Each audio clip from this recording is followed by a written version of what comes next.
nak pergi dia buat kamu rasa malu nak pergi. Dalam bangunan tu bangunan tahun 20-an 30-an. Dia punya sistem adalah apa, sistem yang lalu ke belakang ya. Bagi orang-orang yang konvensional pula, dia tak boleh nak buat sesuka hati dia. Masih lagi takluk pada hukum syarak. So maknanya bila saya nampak bila nak bangun wakaf kena dua orang. You kena orang syarak, kena ada orang konvensional. Baru dah dia boleh nak. Sebagai contoh, dia tengok pusat zakat dah tuan. Saya buat kerja dekat tahun masih disubuhkan tu. Dia cuma kutip zakat 3 juta setahun. Bila orang agama kan, so dia saya minta maaf, ini realiti yang berlaku. Jangan kita nak konteks yang positif kan. Masa dia ditakbir oleh orang agama ni, hanya 3 juta ringgit setahun sahaja dikutip.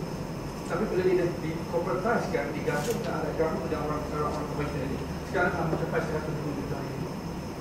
So saya tanya, kenapa tempat yang sama, orang yang sama, kawasan yang sama, dan pendapatan yang berbeza? 180 juta ringgit berbanding dengan 3 juta ringgit sehari. Kan berbeza. Sebab dari pendekatan. Kalau dulu kita nak beri zakat, kita bayar zakat kena pergi ke perusahaan agama.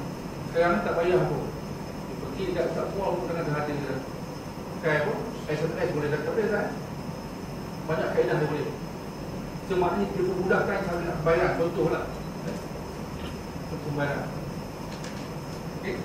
So itu maknanya kena ambil dua golongan. Tapi kena dipilih jangan just timbul. Maknanya kena ada perdebatan. Konteks yang positif itu yang saya pegang. Kemudian kita jumpa juga dalam kajian di kita kajian di Selangor ni. Bila kita jumpa kita buat kajian ada dua bentuk wakaf yang itu. Satu dia panggil wakaf tanah, dua wakaf bangunan. 98.5% atau 1,8 ekar itu dalam bentuk tanah. Dan bangunan 1.5% sahaja. Tiga jenis wakaf yang wujud, iaitu wakaf khas, wakaf am dan satu wakaf lain-lain. Tengok di situ yang ni, tengok di sini.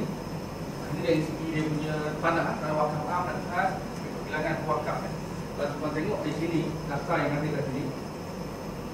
Kenapa ini cabaran untuk kita bangun wakaf?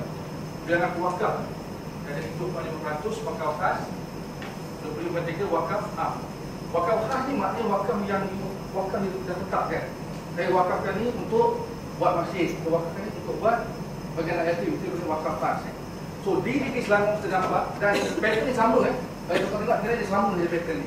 Kita nampak wakaf khas tu tanah tu 75%, am ni cuma 23% saja. Sikit saja. Maknanya kontrak wakaf bangunan ni yang bangunan dalam wakaf am. Tapi wakaf am cuma ada 25.3% saja. Okey. Luas tanah pula atau rata tanah berekar pula 2.44 ekar saja. Average dia. Dan yang ketiga, maksimal tanah wakaf tu dia ada 11 ekar. Sebab tu saya nampak rupanya memang susah nak bangun wakaf ni. Bukannya senang. Nampak 30,000 ekar. Tapi kita pergi dah ni, inilah dia. Realiti. Maknanya banyak benda lain yang kita tengok lah